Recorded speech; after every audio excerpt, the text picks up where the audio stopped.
akkor apukádnak tulajdonképpen te csak annyit jelentesz, hogy pénz. Igen. Mert ő sose látogatott csak egyszer az intézetbe, mert elmondom még azt is nektek, hogy ő ugyanott nevelkedett Komádi gyermekotthonba, ahol én. Mert ott volt egy dolgozó, akit úgy hívtak, hogy Imre, ő még ismerte az apámat is, mert ő is akkor ott dolgozott, meg akkor ő kezdte még bement az apám is oda a kollégiumba, és ismerte apámat. Teljesen. És így már tudott mindenben segíteni, hogy ki az apám, hol él, milyen volt, és mindent elmondott nekem. Akkor időkben, mikor kicsi voltam, még úgy körülbelül 8-9 éves körülül. Nem haragszol a szüleidre? De nagyon haragszok. És én őket majdnem csak annyiban tisztelem, hogy az apám meg az anyám.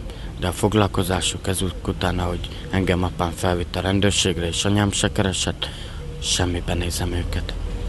Csak annyiban, hogy anyám és apám, de akkor is megtisztelem őket, mert tiszteletet az anyának meg kell adni, mert ő hozott a világra. Ha most találkoznál velük, mit mondanál nekik? Tehát lehet, hogy ezt a riportot ők fogják majd látni valahol. És hogyha így belenézel a kamerába, akkor üzenhetsz nekik valamit, ha szeretnél. Hát én annyit szeretnék így nekik mondani, hogy miért voltak ilyenek, hogy nem látogattak. Mert anyagi helyzete neki, anyámnak nem rossz az anyagi helyzete, még nagyon jól néz ki. Mert ezt is mondom, most jutott eszembe, hogy jól néz ki, erről jutott eszembe, hogy az állomáson is találkoztam egy hölgyel, aki pontosan a testvérem, és tegnap találkoztam vele. És ezt nem mondom ezt tehát így játékra, meg így hazugságra, mert volt, aki ezt meg tudná tanúsítani, hogy igaz is. És honnan tudod, hogy ő a testvéred volt?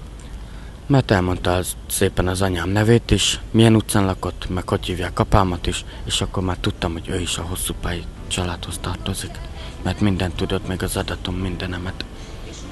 És hol intézetben nevelkedtem, még azt is tudta. És biztos, hogy a hozzátartozóságunk megvolt, hogy ő biztos valami hozzátartozom lehet.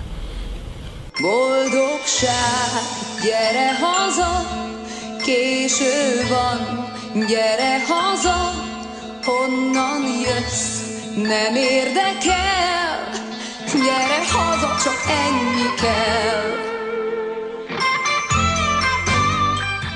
Az interjú elkészülte után meg akartuk keresni Vilmos szüleit, az intézetet, a hajléktalan szállót és a kizsákmányolóit is, de több forrásunk is azt mondta, Vilmos nem hiteles. A szava hihetősége erőteljesen megkérdőjelezhető.